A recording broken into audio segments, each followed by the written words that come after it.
Non, je suis content quand même d'être à l'IDAC, ouais. Moi, ce que j'aime bien, c'est, bon, l'ISAC, hein, c'est aider les personnes. C'est, exemple, quand les gens arrivent, ils sont contents. Ah ouais, merci d'être là. Il faut aimer le spectacle, il faut que ça reste un métier passion. Enfin, c'est un bel outil, quoi.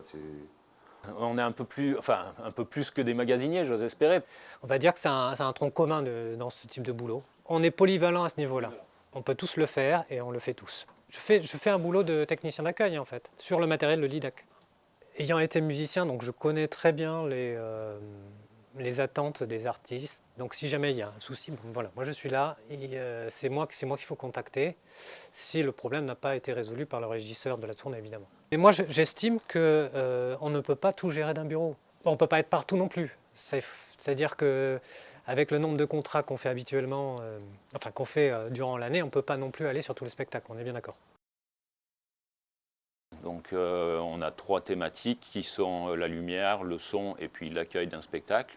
Ces formations, que ce soit pour ceux qui veulent devenir techniciens ou qui touchent un petit peu dans leur association pour faire les montages ou ce genre de choses, mais aussi pour les administratifs, c'est utile parce que ça leur permet de décrypter les fiches techniques et vu qu'ils sont en lien avec les artistes, savoir de quoi on parle et puis savoir surtout aussi où est la limite dans sa gestion de sa programmation, savoir que bon bah là, ce groupe manifestement, là ça demande trop de moyens ou à l'inverse, c'est bon, je peux répondre à ça, quoi. Moi, quand même, tout au long de l'année, je reçois des assos, des agents communaux, des techniciens qui viennent continuer à se former ici, quoi.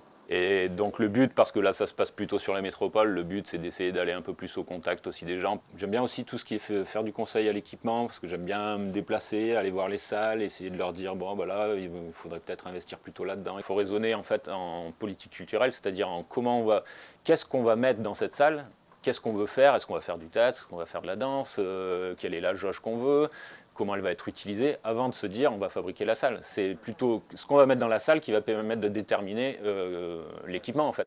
Je suis plus sur les PC qu'à l'atelier. Et du coup, je fais les contrats. Moi, je réponds très vite aux emails. Quand il y a un besoin d'un contrat pour le lendemain, il est fait quoi.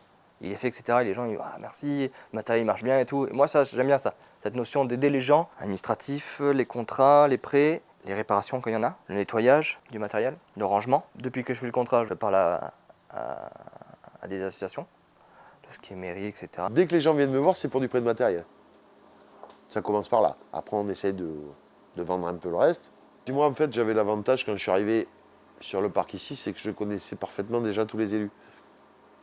Les élus, les assos, et ça a été beaucoup moins compliqué de s'adapter. J'ai pas un rôle que de technicien, j'ai un rôle d'agent de développement aussi. C'est là que je me suis aperçu que c'était l'outil qu'il fallait. Parce que l'outil, c'est quoi? Si c'est pour faire de la prestation, ça a un coût. Du coup, l'association, elle va passer par un prestataire. Oui. Sauf si elle passe par l'IDAC. Elle n'emprunte que le matériel, elle ne paye qu'une adhésion. Et c'est eux qui font le travail. Donc ils sont plus à même de pouvoir répondre et de faire vraiment à un coût de moindre un spectacle. Et tout le monde est gagnant. Hein. Et là, c'est l'outil qui a fait la différence.